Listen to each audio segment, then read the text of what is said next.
Olá, irmãos e irmãs. Estou aqui para apresentar nosso curso de batismo em formato online e gostaria de deixar com vocês algumas informações para que vocês possam acompanhar bem a nossa transição de slides e todos os temas que nós vamos tratar. O curso tem o objetivo de trazer informações básicas que complementem a matéria que a gente tem dado em sala de aula presencial. Muitos assuntos a gente passa de uma forma muito rápida e não aprofunda seus estudos por causa do tempo. Então eu resolvi, como eu havia comentado com os irmãos, deixar gravado algumas lições, para que você possa ler, estudar, assistir no teu tempo, no lugar onde você estiver mais tranquilo, tranquila, e que você possa também ver as indicações que a gente fornece os versículos bíblicos, os textos, e com as indicações onde eles se encontram na Bíblia. Eu fiz um texto também que eu vou apresentar para todos vocês escrito, onde tem indicações de versículos e tal, para que vocês possam estudar com mais tranquilidade. Durante o curso presencial é difícil a gente ter tempo para discorrer sobre todos os assuntos com um pouquinho mais de profundidade. A gente vai até certo ponto, procuro falar das coisas principais e na sequência a gente vai dando andamento por conta do tempo.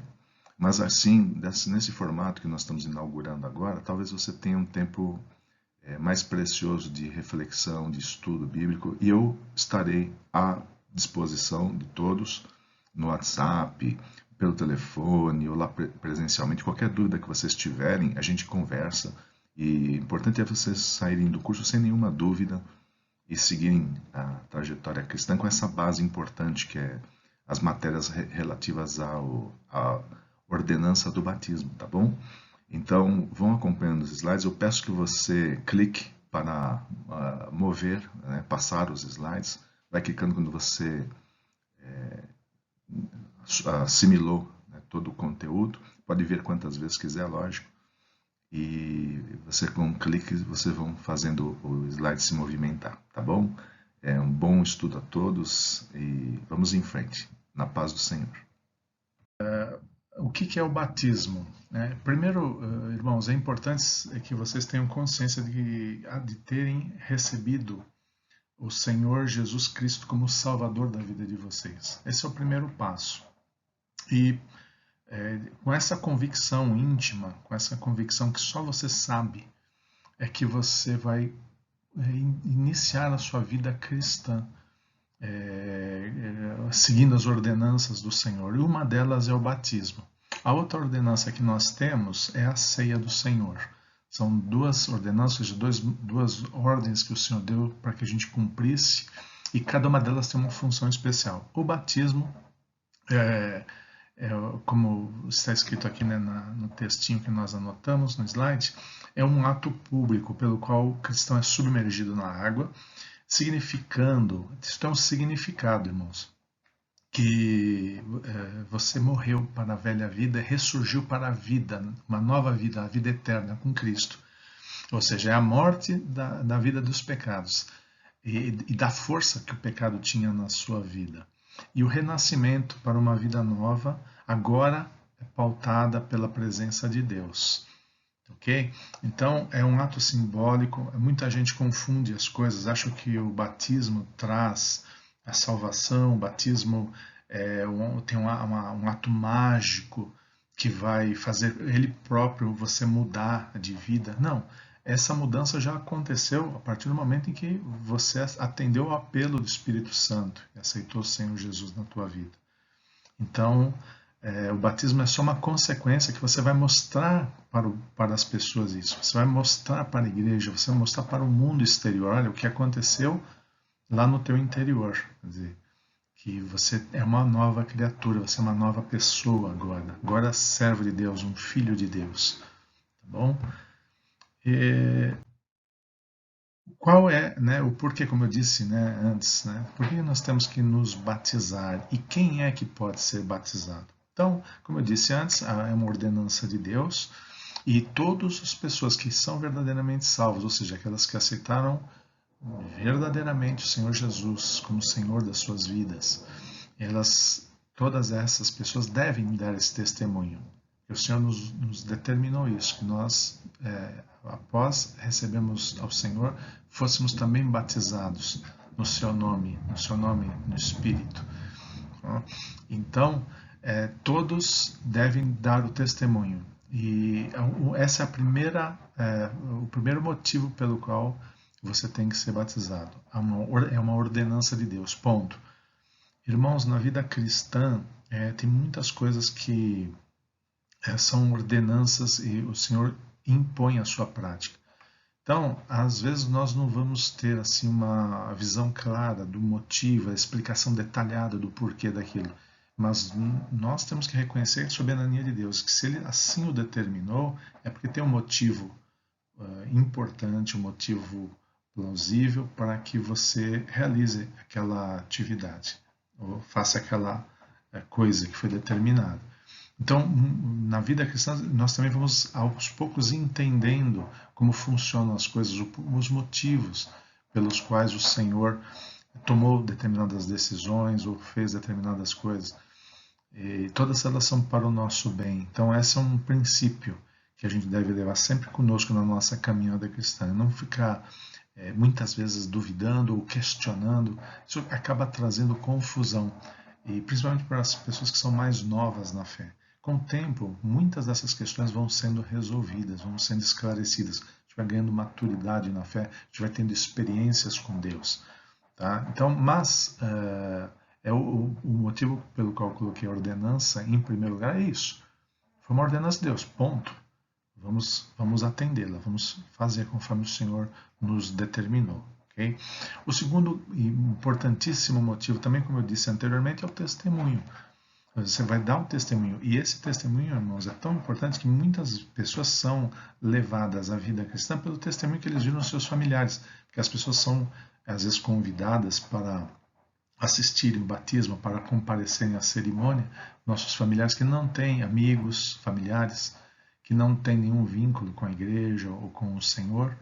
E ao verem isso, eles são impactados pelo Espírito Santo por uma mensagem, por um louvor que é tocado no dia, ou até mesmo a pessoa que conhece o passado, né, do irmão que está se batizando, às vezes teve problemas no passado e hoje é uma nova criatura, e os seus familiares e os seus amigos notam isso claramente. Isso atrai a atenção, a curiosidade, e também serve como forma de evangelizar. Tá? Então, o testemunho do batismo é uma coisa formidável.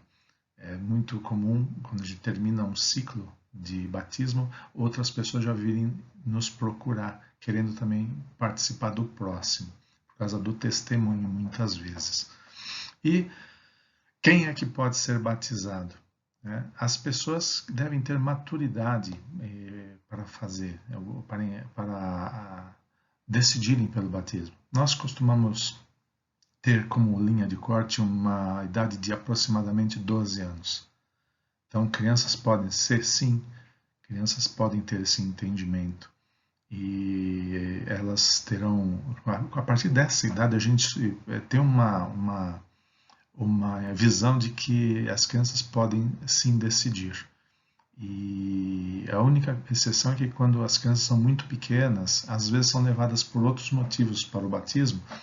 Então, a gente tem essa cautela. Não é que não possa uma criança mais jovem, né, uma pessoa mais jovem, abaixo de 12 anos, tem crianças às vezes com 9, 10 anos que já tem essa compreensão, já realmente aceitaram o Senhor Jesus, que esse é o fundamental. Né? Não é entender o batismo, é ter o Senhor na sua vida, o Senhor Jesus Cristo. Então, uma criança pequena pode ter? Claro que pode. Mas essa convicção que nós, na liderança, os pastores, em todas as denominações praticamente, quase todas, levam em consideração é o critério etário, a idade. Então a gente pressupõe que um adolescente, já um pré-adolescente, com 12 anos, ele já teria condições de expressar sua vontade e de saber, né, que realmente ele teve um encontro com o Senhor. Mas nada impede que uma criança menor, já fizemos inclusive batismo de crianças mais jovens, mas são exceções. Então a gente inclusive avisa os pais para que aguardem, porque às vezes a criança está sendo motivada por tentar agradar o pai, por outro motivo qualquer que não seja realmente um motivo espiritual. As crianças, elas são muito impressionáveis, mas nós temos essa cautela. Então, o mais importante é que a pessoa tenha o discernimento do que está fazendo, porque senão, mesmo na vida espiritual, nós não podemos fazer nada automaticamente, mecanicamente, sem entender os motivos fortes que nos levam a aquela decisão. Né? E Deus olha isso, olha o nosso coração, não olha os atos externos. Os atos externos, eles são precedidos daquilo que está dentro do nosso coração, da nossa vida. E é o que faz com que tenha validade diante de Deus. Então não é fazer para agradar quem quer que seja, o pastor, o cônjuge, o pai, a mãe, não. É porque realmente houve uma mudança, houve algo espiritual que mexeu profundamente na vida da pessoa. Isso a leva aos outros passos da vida cristã. Um deles é a ordenança do batismo, ok? Então, irmãos, e esse processo de salvação, ele se dá por meio da fé nas Escrituras, da fé no que o Senhor deixou estabelecido na sua palavra, e a partir daí nós iniciamos uma vida com o Senhor. Você, pela fé, você recebeu o Senhor Jesus Cristo como seu Senhor e Salvador. E a próxima pergunta que pode vir ao coração dos irmãos é: o crente peca? Mesmo nós estando santificados pela aceitação do Senhor Jesus nas nossas vidas, por nós termos já passado por esse processo, ainda assim nós estaremos sujeitos ao pecado? O apóstolo Paulo, em Romanos 3:23, diz que nós somos pecadores. Nós continuamos sendo pecadores. Em outros, eu trouxe esse texto só para exemplificar, mas tem vários outros textos que diz que o homem continua pecando, ele continua sujeito, pois nós estamos sujeitos à nossa carne, nós estamos vivendo nesse mundo. E eu lembro daquela passagem que o Senhor lavou os pés dos seus discípulos, ela é bem exemplificativa com relação a isso.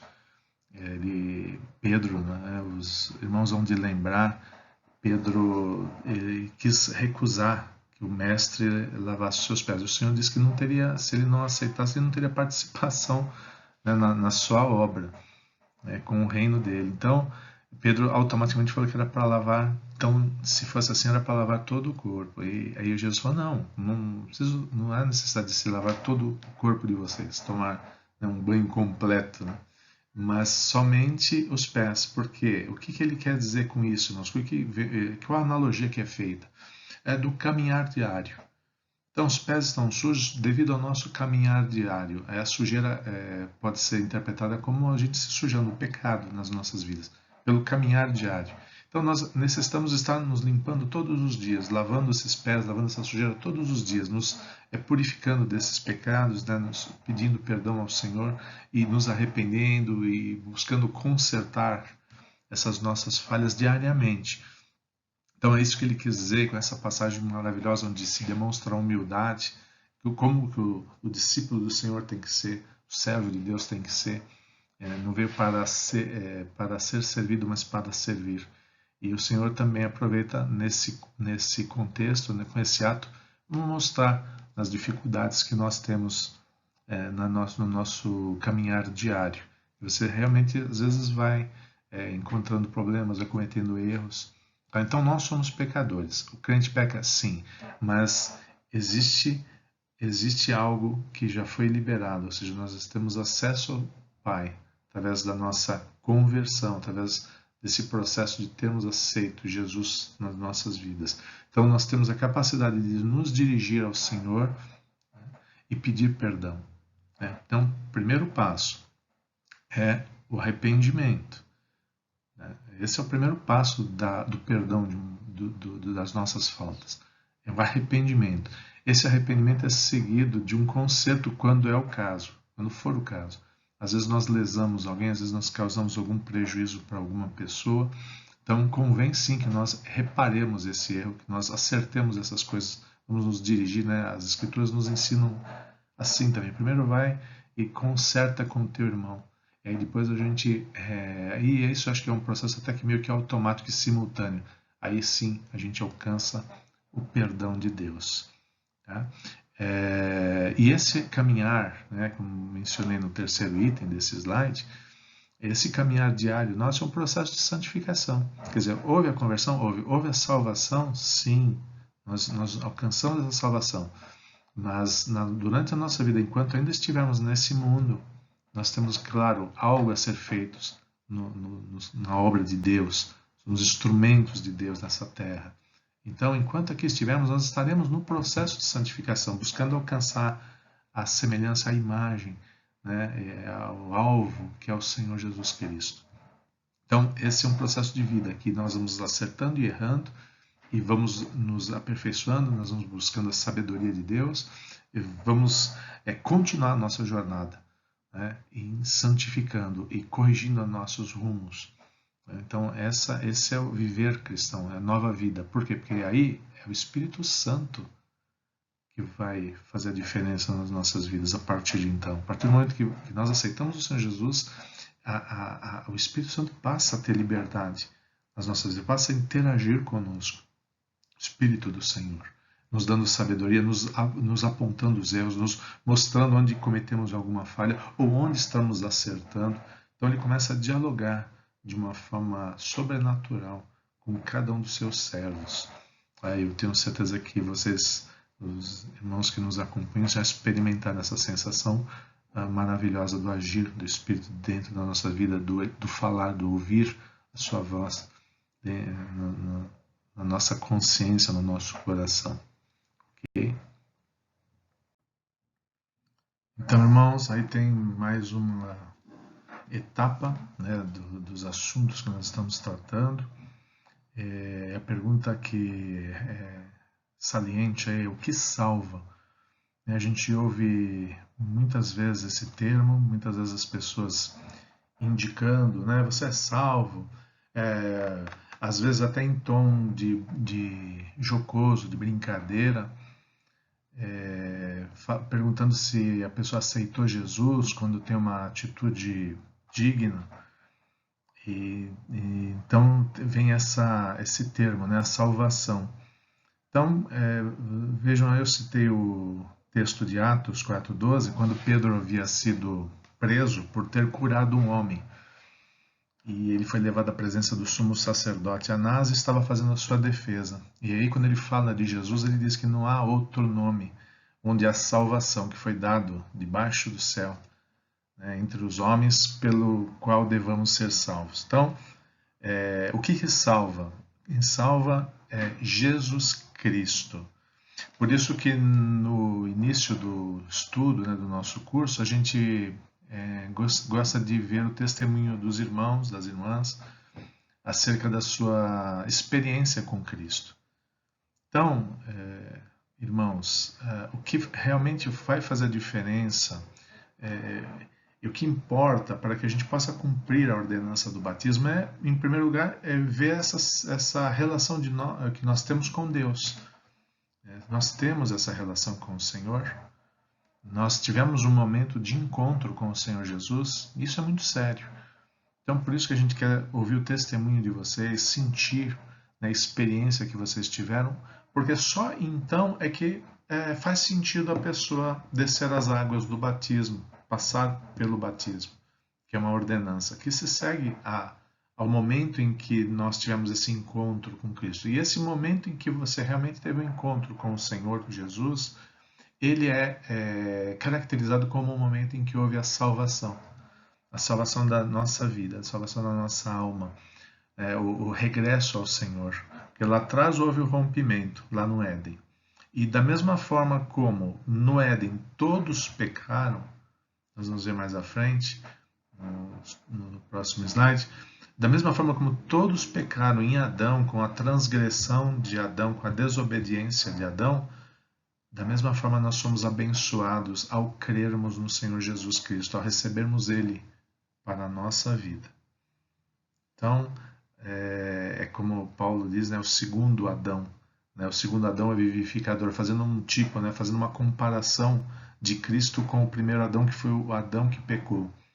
E Deus proveu, através do seu Filho Jesus Cristo, uma possibilidade de a humanidade, os homens, voltarem a ter a comunhão com Ele, com o Senhor. Então, esse é um pequeno resumo do que significa a salvação, do que é a salvação. E o que nós temos que fazer, especificando, é ter e aceitar esse Jesus nas nossas vidas, esse plano que o Senhor oferece de graça. E a graça, no que consiste? O que ela é entregue de graça, mas qual que é o nosso papel nisso? Temos que fazer obras? Temos que manter aspecto de bondade? Não é isso. O passo a ser dado para que obtenhamos a salvação é termos Jesus na nossa vida, aceitarmos isso, aceitarmos essa oferta de Deus, né, que entregou o seu Filho para que nós fôssemos abençoados, para que nós fôssemos salvos, fizéssemos parte desse plano maravilhoso, extraordinário, né, de resgate, né, de volta ao convívio com o Senhor, com o ser divino. Então, nós vejam lá, não há outra, né, não há outra, não é obra, não há outra potência, outro poder para o qual nós devemos nos dirigir ou ao qual nós podemos recorrer para que tenhamos essa reaproximação com Deus. Não existe nenhum intermediário, somente Jesus Cristo. Ele é o único que faz a intermediação do homem com Deus. Todo o resto a gente vê a questão de seitas, né, de adoração de imagens, práticas de autoflagelamento, nada disso. Não há registro bíblico, não há respaldo bíblico para nada disso. O que nós temos que ter em mente é o compromisso que nós temos com o Senhor, aquilo que aconteceu dentro do nosso coração. Aceitar o Senhor Jesus como nosso Salvador. E a partir daí, como diz em João, 1º capítulo, versículo 12, a partir daí sim é que nós somos chamados filhos de Deus. Até então não. Mas a partir do momento em que nós aceitamos isso, lá no texto de João, aí sim passamos a ser chamados de filhos de Deus. O batismo e a ceia levam à salvação? Eu tinha dado uma adiantada nesse tópico. E eu posso dizer a vocês com tranquilidade que o batismo e a ceia são atos cerimoniais. São atos que eles simbolizam, são simbólicos e mostram algo que aconteceu no nosso interior, dentro do nosso coração.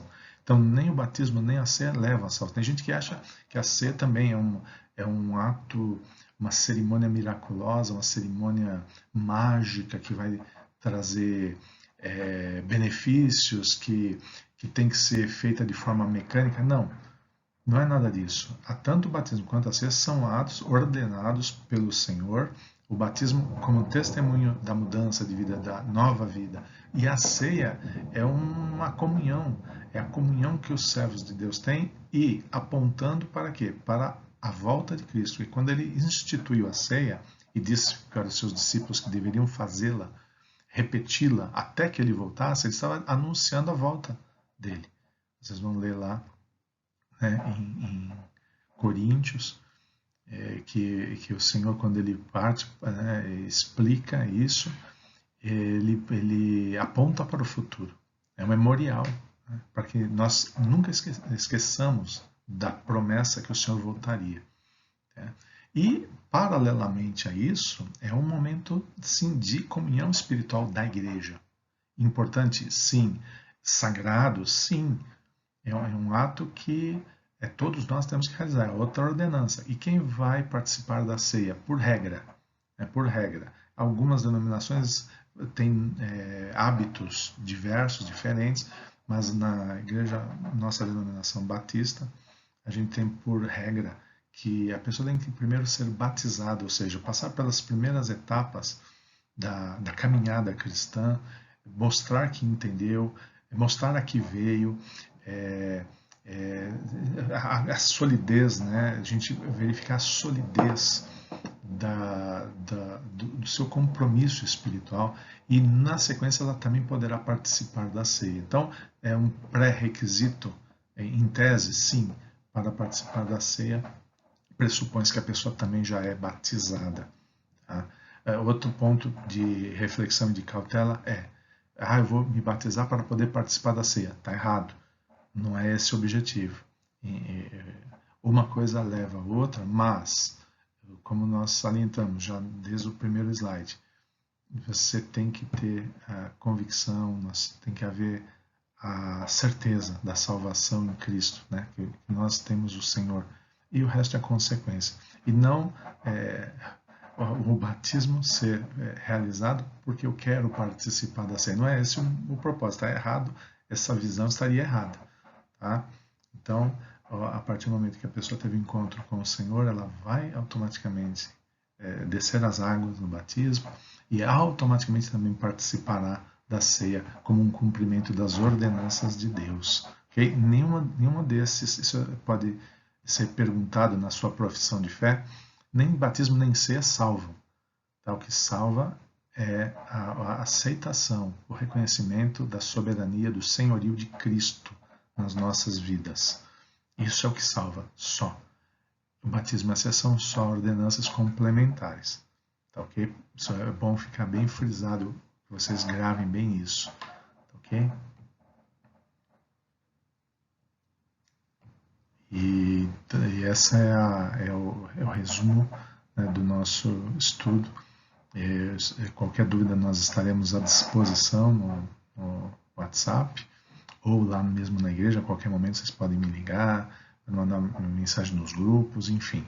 Vamos tirar todas as dúvidas de vocês para que vocês vão para a profissão de fé, irmãos, é o momento que antecede o batismo. Normalmente fazemos a profissão de fé no mesmo dia do batismo pela manhã. Hoje, como nós não estamos tendo cultos à noite, provavelmente faremos os dois ao mesmo tempo. Então, a profissão de fé, o pastor pode dirigir algumas perguntas, a igreja também pode dirigir algumas perguntas. São coisas mais raras, o fato da igreja dirigir alguma pergunta é mais raro. Tá? Mas pode acontecer, por isso que eu vou fornecer o material por escrito e peço que vocês leiam com muita atenção, estudem com bastante atenção e dedicação esse material. Tá? Tirem todas as dúvidas, mas via de regra tranquila, uma cerimônia suave, momento de festa, a igreja toda torcendo, né, por vocês, pelos batizandos, e vai ser um momento de muita alegria vê-los passar, né, por essa ordenança, passar pelas águas. Tá ok, irmãos? Deus abençoe a todos e fiquemos todos em oração, aguardando esse momento especial. Um abraço, graça e paz.